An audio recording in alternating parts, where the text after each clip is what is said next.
Hey, I'm Charles with Rocky Mountain ATV MC. Today, I'm going to give you a closer look at the Tusk plug-and-play UTV horn and signal kit. Now, this is a great way to help get your side-by-side street legal if that's something you want to do.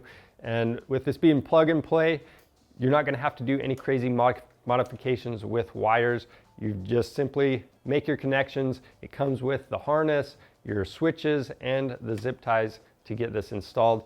And it's just going to connect to some existing lights in the back, and then in the front for your turn signals you're going to be replacing your fang lights, or on some machines you're going to be using the bubble signals on the sides. With that being said, you're also going to be adding a license plate light in the back, and then you're also going to be adding a horn, and for the signal indicators you're going to be tapping into some existing lights that are already in the dash.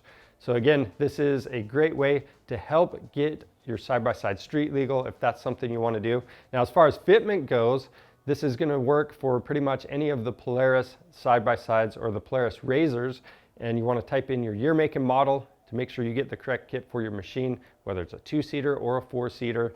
And if you need one of these kits, they're available on our website. We have a detailed how-to video to help guide you through the install process. And if you have any questions about this stuff, leave those down in the comments below. If you want to see more helpful content like this, subscribe to our channel. I'm Charles with Rocky Mountain ATV MC. Thanks for watching.